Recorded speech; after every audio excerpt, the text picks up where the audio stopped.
O te whiawhia whātala whātulu tātua tunure nei whai whao poponga, o tala whau mei Samoa o se mai ele whaafonga.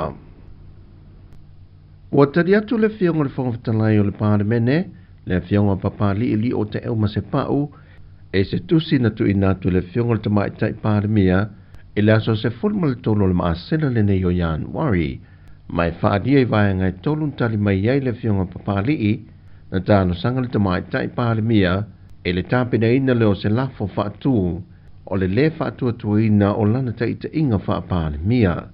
Pei tai vaenga tolun tali ei le whionga papali.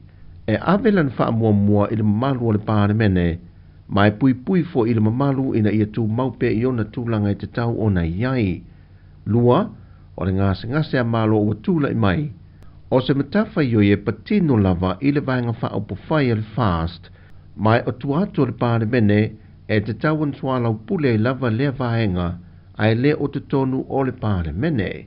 Ma ia whae loa i loa, e nā te le tali e ina se lafo le whaatua tua ina o le pāre mia, po o le kāpeneta e pi o le whae loa mai. O le asol tawa o fianga o le pāre mene, o le atali e le tele o le mau fesili, o lo tu fesili ai le mamalu o le atano.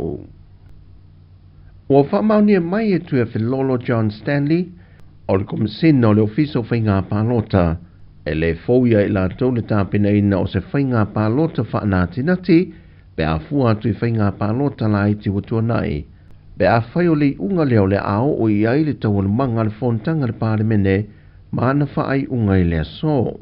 Ma tā whai patina nā lo ofisa ni a whaatunu ngā pālota, ma ngā si whia fōia e whaamui mo pālota le stapa.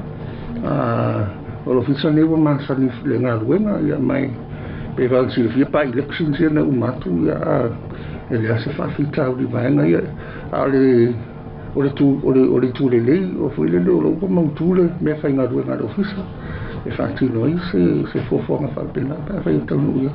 Ai pe ona sila fia o le ua toe whaafou a toa le lona pālota, e pe ona whaata amilo i le atunu le toe resta le ino i lanto wāanga waa e pālota, mai o fwai numero ua mai a ona restala le lola le temile nei.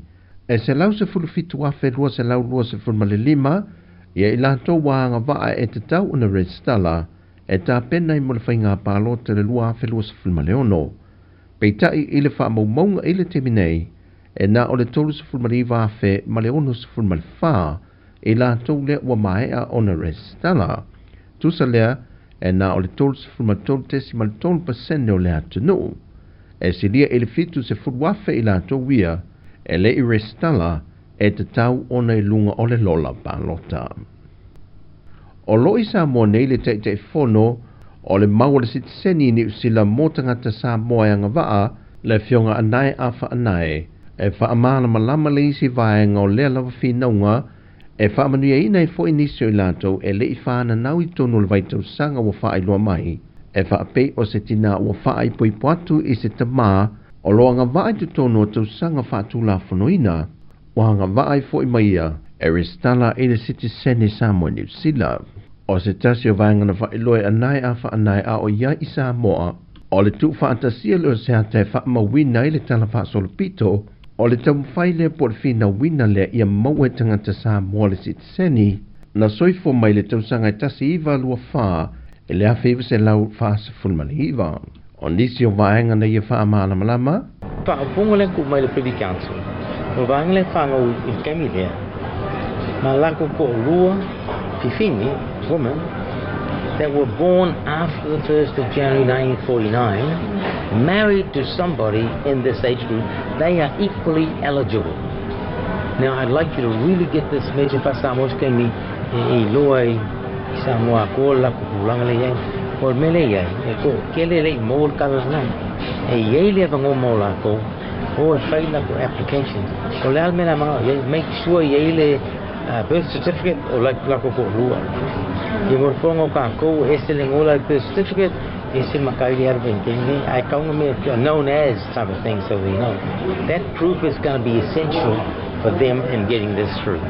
Then they should be eligible equally to their married spouses, their husband. Whai loe anai o lo wha wau pero lato whina wina o le mata opo, Ona e leo ato tolu na fia i le tūlanga ua ta oto ai nei, e na ia mawhai o na ato le se lau pasene o whaamaduianga e te tau na taulimaina e tangata Samoa wanga waa pa ua silia tu fo i male fitu se furu tausanga le soifua.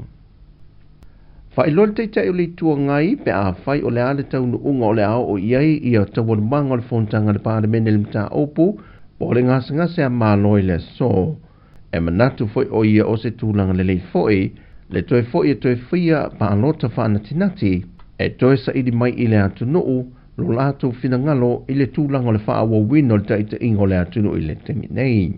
Beita e te tonu o ia, e foi nisi o wanlai fa fō le wha fita uli, e ui o le wala ta mai le tausanga fō o le isi whai ngā pālo ta tele le atu nuu.